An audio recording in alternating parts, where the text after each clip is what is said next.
Forget Darwin's slow and gradual evolution. This new study says that evolution happens fast. Join us as we dismantle another rehashed evolutionary argument.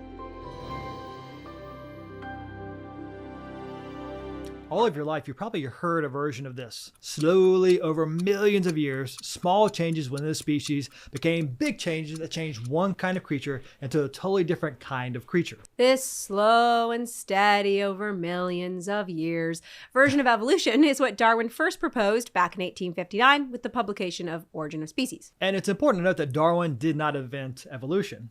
He popularized a particular form of it and a new mechanism for it. But Darwin's ideas don't actually match what we observe, and a new study claims evolution actually happened rapidly.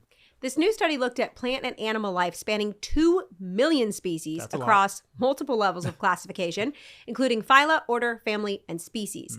And interestingly, every single lay-level article that I read on this story claimed the researchers studied 17 kingdoms of life. Wait, how many? 17. And when I read that, I was like, wait a second, there are not 17 kingdoms of life. There's 6, maybe 7, depending on how you divide it up. Yeah. So sure enough, when I went back to the original paper, they claimed to have studied 17 higher level clades, not kingdoms. And that's an important distinction because, Brian, what's a clade? It's a taxonomic grouping based solely on evolutionary assumptions, as you know, about which creatures share an ancestry, according to the thought. A clade includes a common ancestor and all of its supposed descendants. Keep that in mind. This study is heavily based on evolutionary assumptions regarding relationships between species. Absolutely. And they use those clades to look at species richness, age, estimated diversification rate. Basically, they wanted to understand the accumulation of new species over time. And they found the majority of living species came from a few evolutionary explosions in just a few groups. The Popular Science articles describe their findings this way. Think of some evolutionary groups as thickets of short twigs on the evolutionary tree. That's where most of our species are found. Others are like sparse, long branches. Researchers think that these evolutionary bursts are powered by novel innovations, like, say, flight. It evolves, opening up a new niche to exploit, and suddenly there's a frenzy of evolutionary activity as species rapidly diversify. And how exactly does flight just magically evolve, I wonder? But I digress. Anyway, another example is the supposed evolution of flowering plants, which they believe sparked another explosion of evolutionary changes. As I was reading about this new study, it actually reminded me of an evolutionary hypothesis from back in the 1970s, punctuated equilibrium. Wait, wasn't punctuated equilibrium debunked like 20, 30 years ago? Well, apparently it's kind of back. And so the idea was used to explain why there's a lack of transitional fossils in the fossil record, a problem even Darwin noted in his book, The Origin of Species.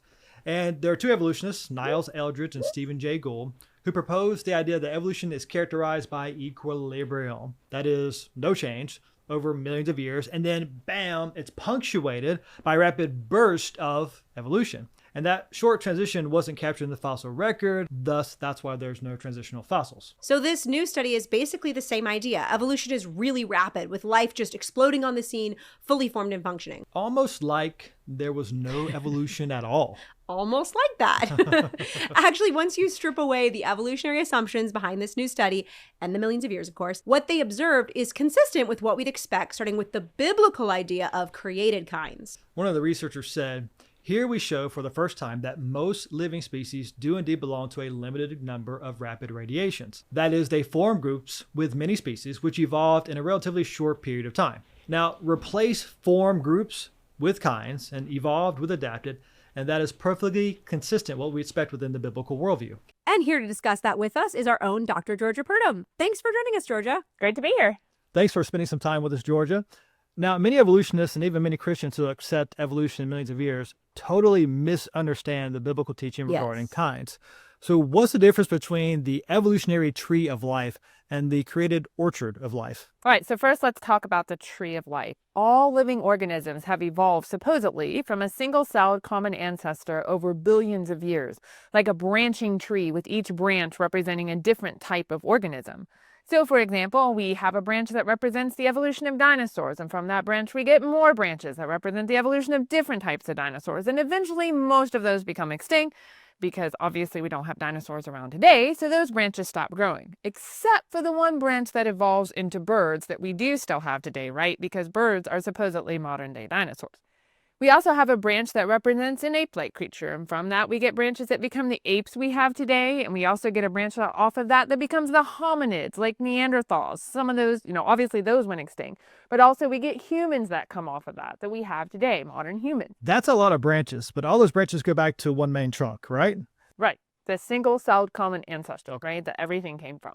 So a creation orchard is very different. We know, according to Genesis 1, that God created animals according to their kinds. And while we get speciation and variation within those kinds, we don't get one kind of animal becoming another kind, right? So dinosaurs are not evolving into birds.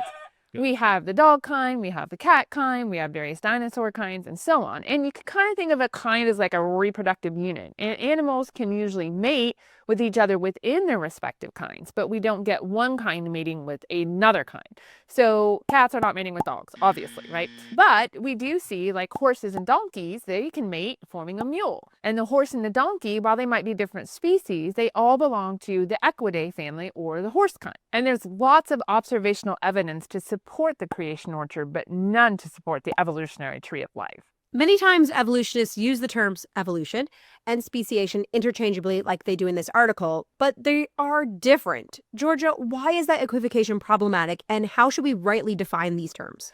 So defining terms when we're talking about creation evolution is very important. Evolution, simply put, is descent with modification. At Answers in Genesis, we call it molecules to man evolution. It's the tree of life, like I just explained, that all living things have evolved from single-celled common ancestor over billions of years. It's not observable because it happened over long periods of time in the past. Speciation, on the other hand, is the formation of new species within a family of animals, like different species of dogs and cats and horses. It can happen quickly, which actually surprises many evolutionists because according to their ideas, it should take millions of years. However, it is observable in the present, like the formation of unique species of finch on the Galapagos Islands has happened even within my lifetime, called the big bird species. Speciation does not result in evolution. We don't see one kind of organism becoming another. Rather, we see organisms adapting and speciating within their kinds. The news article talks about evolutionary innovations being key to driving so-called rapid evolution. But Georgia, can evolution innovate? Absolutely not, because innovations require an innovator, and evolution is mindless, right? It doesn't have a mind. The main mechanisms for evolution are random chance mutations and natural selection. However, we know from studying mutations and natural selection in the present, which is observational science, that they don't do what evolution needs. Evolution requires the addition of new genetic information resulting in new structures and new functions. But that is not what mutations and natural selection do. They degrade information, they decrease variety within populations, so they are doing literally the exact opposite of what evolution needs. Natural selection and other mechanisms can result in speciation and variation within kinds as organisms sort of adapt and vary to varying environments and conditions where already existing traits are selected for or against. But they can never turn one kind of animal into a different kind. So fish are never evolving into fishermen. That's good. That is true. How do the findings of this article actually confirm biblical creation and the flood? So God created the different kinds of animals with an amazing amount of genetic diversity, some more than others. And in a post-flood world, those animals have adapted and speciated, again, some more than others. And they did this quickly to deal with new environments and the very changed world after the flood. Creationists are sometimes accused, Georgia, of believing in hyper-evolution. Yes. Because we believe that all species, both the extinct and the current ones, have developed in the last 6,000 years since creation and the flood occurred. Are creationists believing in more evolution than the evolutionists? No, and I've heard this argument actually quite a bit. We're not observing one kind of animal evolving into a different kind, because that's what evolution is. Instead, what we are observing is speciation. 2 members of the dog kind got off the ark, and today we have 35 species of dogs. Dogs are, amazingly, still dogs, right? Wow. Most land animals aren't actually represented by that many species. We know with dogs, like I said, we have about 35. Bears, we only have 8 species. Giraffes, we have 5. And for some animals, there's actually only 1 species, like the platypus. 4,300 years gives us plenty of time to develop the level of speciation we see in these animals. Thanks, Georgia. Don't go anywhere. We have another question for you in just a minute. Today, so far, we've talked about rapid evolution, but what about directed evolution? Can humans actually bring about evolution in the lab? You'd think so if you just read the headlines. Like this recent one. Scientists are speeding up evolution. Now it only takes 20 minutes. Just 20 minutes? Just 20 minutes. Avery, does that mean we can get superpowers like the X-Men in just 20 minutes if we mutate? I don't think that's what they're saying. Sorry. Okay. Yeah. All right. Alas, that dream is dead. But this very rapid evolution is supposedly possible because of directed evolution, defined as the process of rapidly evolving proteins, introducing beneficial mutations, and selecting advantageous variants. It's a mouthful. That sounds more like intelligent design than evolution, because what they're doing is engineering the bacterium and model organism E. coli to host what they call a second artificial DNA replication system derived from a particular bacteriophage, which is a virus that infects bacteria. And that engineering requires intelligence. It does. Yeah. This new system just targets plasmid DNA, a kind of DNA that's separate from the chromosomal DNA. And this means the scientists can introduce mutations every time the cell divides, something that happens around every 20 minutes, as you kind of referenced earlier. This is 100,000 times faster than normal. And the goal of this research is to help create new medicines and study things like antibiotic resistance. So, Dr. Purdom, why is this not evolution? Well, again, we have to define terms. And as I said in the previous segment, evolution is descent with modification. Evolution is the idea that all living things have come from a single cell common ancestor over billions of years. Clearly, that is not what is happening with these bacteria. The E. coli remain E. coli, so they're not on their way to becoming something else. So how are they evolving the E. coli? The E. coli in these experiments are essentially being used as sort of like protein factories. The researchers infect the bacteria with viruses that have the genetic material to produce a protein that they're interested in, like ones that can be used in disease treatment.